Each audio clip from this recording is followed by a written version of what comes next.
를 보내면서 굉장히 오래간만에 이제 또 새벽 예배를 제가 이렇게 인도하게 됐습니다. 그래서 이제 앞에 오늘 계속 저희가 시편을 함께 나누고 있는데요. 이 시편 25편을 잠시 살짝 다시 한번 설명하고 오늘 말씀을 더 드리려고 합니다. 25편의 내용은 청원의 시입니다. 청원. 하나님 앞에 간구하는 내용들이 굉장히 많이 담겨져 있습니다. 대표적으로 간구의 내용들을 본다면 25편을 읽다 보면은 크게 세 가지를 이야기할 수가 있습니다. 인도와 보호, 그리고 용서하심. 그 인도와 보호는 당연히 여러 가지 살아가는 삶이나 그리고 또 원수들에 대한, 그리고 용서는 자신의 죄가에 대한 용서를 구하는 그런 기도의 제목들을, 청원들이 계속 반복되어지고, 특별히 오늘 본문은 그러한 청원을 반복하면서 1장 25편 1절에서 3절까지 나와 있는 그 시편 내용들을 반복하면서 마무리가 되어지고 있습니다. 이런 청원들의 내용들을 보면 사실은 우리의 기도와 다를 것이 없죠. 우리의 기도의 제목들이 거의 어떻습니까? 하나님의 인도하심과 보호하심을 하는 기도가 빠질 수가 없죠.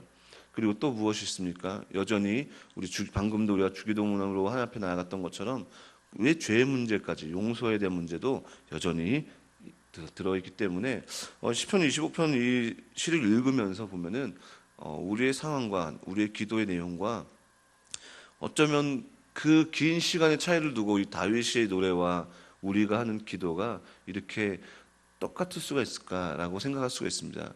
그리고 말은 무슨 뜻입니까?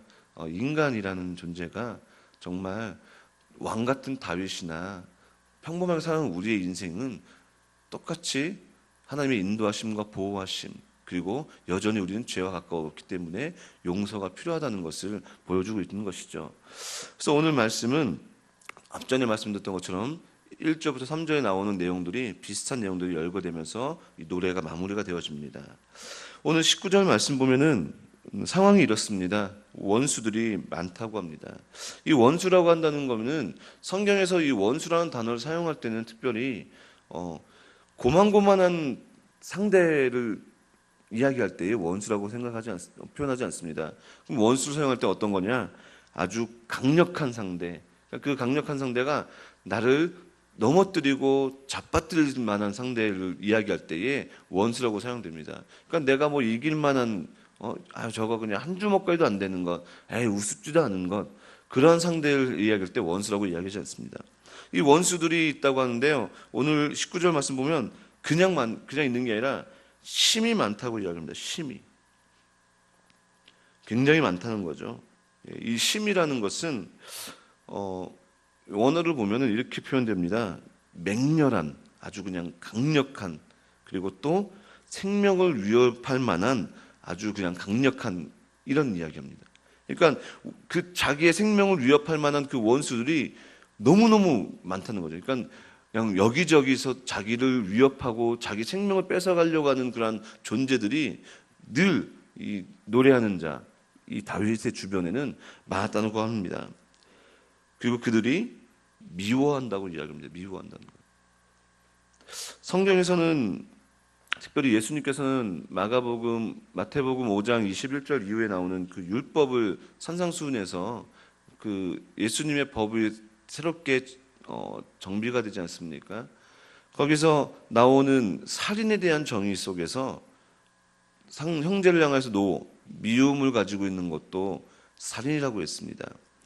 그러니까 이 미움이라는 것, 상대방을 향한 미움과 질투라는 것은 살인에 이르는 그러한 위협이라는 것이죠.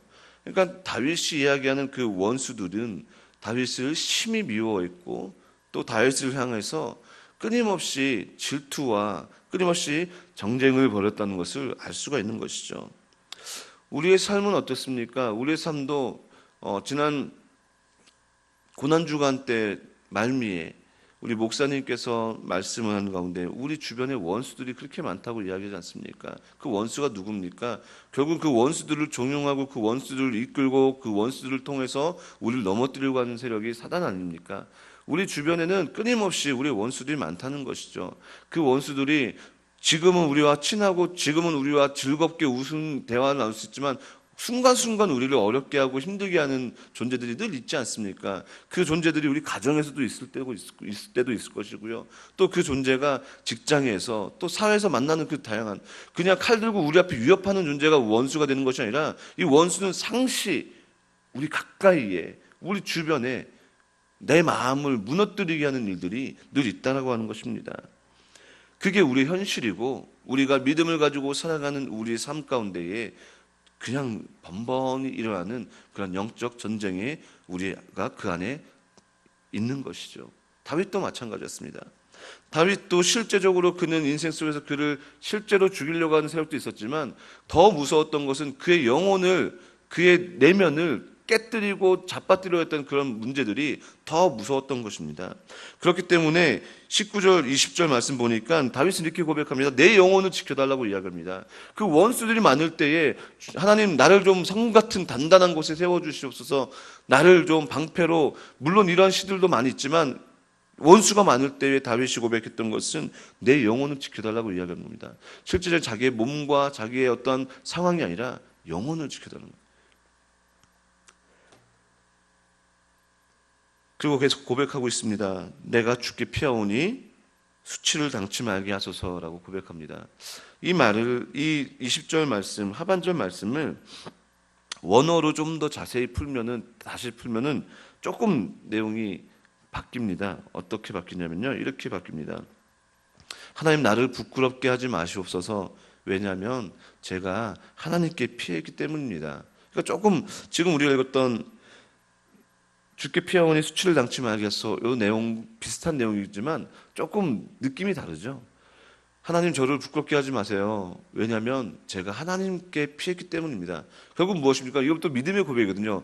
하나님께 내가 피했기 때문에 나는 부끄럽지가 않습니다 라고 고백하는 그 내용입니다.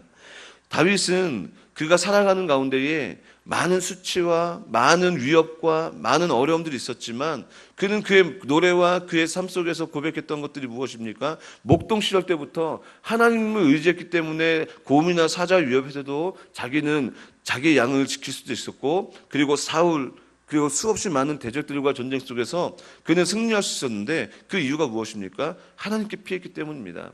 그러나 다윗은 그도 실수한 적이 있습니다. 어떤 때입니까? 사무엘상 21장 보면은 21장 21절 이후 보면은 그가 사울을 피해서 노브를 지나서 사울이 노브에 있는 제사장들마저 죽이면서까지 쫓아오니까 그가 이스라엘의 적국이었던 가드로 피하게 됩니다. 이 가드로 피해서 아기스 왕 앞에, 그 아기스와 그 가드 왕 아기스와 그 신하들 앞에서 다윗이 살려고 자기의 목숨을 부지하려고 어떻게 합니까? 문에 막 자기 몸을 긁고 침 질질 흘리면서 미친 척하면서 자기 목숨을 부지하지 않습니까? 결국은 사람에게 피했을 때는 이런 부끄러움과 수치가 있지만 하나님께 피한 자들에게는 하나님께서는 그런 미친 척하지 않아도 됩니다. 우리가 무엇을 하지 않아도 됩니다. 왜요? 하나님께 피했기 때문에 하나님께서는 그 수치를 면하게 해주십니다. 우리가 그러한 소망이 없다고 한다면 우리가 어떻게 하나님께 나아갈 수가 있겠습니까? 다윗은 그러한 자기의 실수도 알고 자기의 그러한 연약함을 알기 때문에 더욱더 이 노래를 통하여서 내가 하나님께 피했기 때문에 나는 수치를 당하지 않습니다, 이렇게 고백할 수가 있는 것입니다. 우리가 살아갈 때도 우리 주변에 수없이 많은 원수들과 여러 가지 나를 우습게 하고 나를 무너뜨리려고, 나를 깨치려고 하는 그러한 상황 속에서 우리의 고백이, 이 다윗의 고백이 되길 간절히 소망합니다. 주님, 내가 부끄럽지 않습니다. 내가 주님께 피했기 때문입니다. 할렐루야. 우리의 삶 속에서 이런 믿음의 고백으로 여러 가지 상황 속에서도 이 고백으로 이겨내는 우리 모두가 되길 간절히 소망합니다. 계속해서 그 다윗은 이렇게 고백합니다. 내가 주를 바라오니 성실과 정직으로 나를 보호하소서라고 고백합니다. 내가 주를 바라오니라고 이야기합니다. 제가 함께 말씀을 하면서 이 바라본다라고 하는 것에 대한 이야기를 여러 번 했던 것 같습니다. 이 바라본다는 건 무엇입니까? 단순히 시선을 향하고 또 내 어떤 시각적으로 어떤 대상을 보고 있는 것이 아니라 내 중심을 그 내가 바라보는 곳으로 무게를 쏟는다라는 것이죠.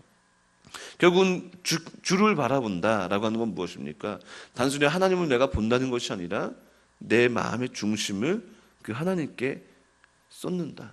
그러니까 저울이 있다고 한다면 하나님이 있는 편에 내 것을 다 쏟아낸다, 맡긴다, 이런 의미인 것이죠. 하나님 앞에 나의 것을 온전히 맡기고 하나님의 편에 섰을 때에 하나님께서 어떻게 일하십니까? 성실과 정직으로 일하십니다. 성실과 정직, 하나님이 가지고 계신 완전한 성실하심, 정직. 사람은 성실한다고 할지라도 넘어질 때가 있습니다. 아무리 우리가 정직하게 살려고 할지라도 때로는 우리는 그 정직에서 먼 삶을 살아갈 때가 많습니다. 하다못해 우리는 신호 하나도 급하면 안 지킬 때가 많지 않습니까? 그게 우리 연약함입니다. 그러나 하나님께서는 자신에게 마음을 쏟고 자신을 향하여서 온전히 내려놓는 이들에게 완전한 성실과 정직으로 일하십니다. 그 하나님은 완전히 성실하시고 정직하시기 때문에 우리가 믿을 수 있는 분 아닙니까? 우리는 사람을 믿을 수가 없습니다. 사람을 믿을 수가 없습니다. 그러나 완전한 성실과 정직으로 일하시는 하나님은 믿을 수가 있습니다. 그렇기 때문에 우리는 이렇게 노래하기도 합니다. 오 신실하신 주, 언제나 변함이 없으시고 늘 한결같이 그 자리에 계시고 한결같이 우리를 사랑하시는 분, 우리는 그분을 향해서 이렇게 고백할 수 있는 것이죠. 하나님은 정말로 성실하시고 우리 하나님은 정말로 정직하십니다. 그렇기 때문에 우리는 나는 하나님을 향해서 나의 마음을 다 쏟아내올 수가 있습니다. 주님을 바라볼 수가 있다라고 고백할 수 있는 것이죠. 오늘 이 다윗의 노래가 우리의 노래가 되기를 간절히 소망합니다. 우리가 하나님께 쏟아내올 때에, 하나님께 내려놓을 때에 우리의 문제들이든지 또 우리의 마음의 어떤 중심이든지 그것들이 세상 것과 나의 어떤 고민과 괴로움이 아니라 그냥 하나님께 맡길 때에 하나님께서 어떻게 하신다고요? 성실과 정직으로 하나님의 백성들을 위해서 일하십니다. 할렐루야. 이제 다윗은 마지막으로 22절 말씀을 통해서 이 25편 시편 청원 노래를 마무리합니다. 하나님이여 이스라엘을 그 모든 혼란에서 구속하소서라고 고백합니다. 이스라엘이라고 이렇게 고백하는 가운데서 그러면 이 노래가 우리하고 상관없는 게 아닌가라고 이야기하지만 성경에서 이야기하는 그 이스라엘은 1차적으로 지금 이스라엘은 다윗이 이야기하는 것처럼 하나님의 믿음의 신앙 공동체인 이스라엘 백성들을 이야기할 수가 있습니다. 그러나 오늘 우리가 읽을 때 이 이스라엘은 하나님께서 구원하신 영적 이스라엘, 그렇죠? 하나님의 언약을 받은 백성, 우리가 되겠죠. 예수 그리스도를 통해서 새로 구속함을 입은 우리에게 주는 노래인 것이죠. 그래서 우리 늘 기도해야 됩니다. 하나님 우리를 구속하여 주시옵소서. 또 우리는 이미 지난주 또 사순절 통해서 그 놀라운 구속의 은혜, 구속의 놀라운 사건을 매년 우리가 지내고 있지만 그 구속의 은혜를 부활절이라고 해서 고난주간에서 우리가 그것을 기억하는 것이 아니라 우리 늘 삶 가운데 그 구속의 은혜를 기억해야 될 줄 믿습니다. 매일매일이 예수님께서 나를 위해서 죽으시고 구원하셨구나라는 이 믿음의 고백이 우리 매일의 삶에 있기를 간절히 소망합니다. 말씀을 맺겠습니다. 오늘 25절 말씀은 특별히 계속돼서 반복되는 청원들의 청원하는 기도의 내용들입니다. 오늘 25편 1절 말씀 보면 이렇게 이야기합니다. 여호와여 나의 영혼이 주를 우러러 보나이다. 나의 하나님이여 내가 주께 의지하였사오니 나로 부끄럽지 않게 하시고 나의 원수로 나를 이기어 개가를 부르지 못하게 하소서. 주를 바라는 자는 수치를 당하지 아니하려니와 무고히 속이는 자는 수치를 당한다라고 이야기합니다. 오늘 나왔던 본문과 어떻습니까? 거의 동일한 내용이죠. 그렇습니다. 우리는 늘 원수 앞에 있습니다. 오늘 말씀의 제목이 원수 앞에 서라는 제목인데요. 늘 우리는 원수 앞에서 생활하게 되고 살아가고 있습니다. 늘 근거리에 있다는 것이죠. 늘 가까이서 우리를 위협한다는 것이죠. 그럴 때에 이 다윗의 고백처럼 우리가 어느 곳으로 피해야 됩니까? 주님께 피해야 됩니다. 주님께 피할 때 수치가 없습니다. 세상 많은 사람들은 우리를 어리석다고 이야기하지만 그 어리석음은 하나님께서 심판하실 때에 어떻게 바뀌는지 우리는 잘 알고 있습니다. 하나님께서 그 모든 수치와 눈물을 닦아주실 것입니다.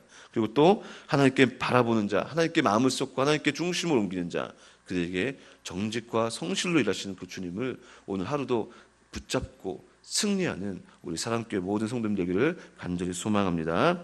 기도하겠습니다. 사랑해 주님 감사합니다. 하나님 오늘도 새롭게 시작하는 이 한날 이 새벽을 깨우며 주님 전으로 달려나왔습니다. 하나님 우리는 우리 힘과 우리의 삶을 의지하는 것이 아니라 오늘 다윗의 노래처럼 수없이 많은 원수와 또 우리를 위협하는 그러한 상황 속에서 사단의 여러 가지 계율 속에서 우리가 주님을 붙잡으며 주님께 피하며 주님께 우리의 중심을 내려놓았을 때에 우리를 위해서 일하시는 성실과 정직으로 일하시는 그 하나님을 믿기에 또 그 하나님이 우리를 보호하시기에 우리는 오늘도 한 걸음 한 걸음을 세상을 향하여서 내딛습니다. 주님, 그러한 믿음의 백성들에게 함께하여 주시고 그 백성들을 모든 환난에서 구속하여 주시옵소서. 그 믿음의 하나님이 있기에 오늘도 우리는 이 자리를 무거운 마음으로 왔다면 기쁘고 즐겁고 가벼운 마음으로 돌아가는 우리 예배가 되게 도와주시옵소서. 예수님 이름으로 감사하며 기도드립니다. 아멘. 찬송가 447장 찬양하겠습니다.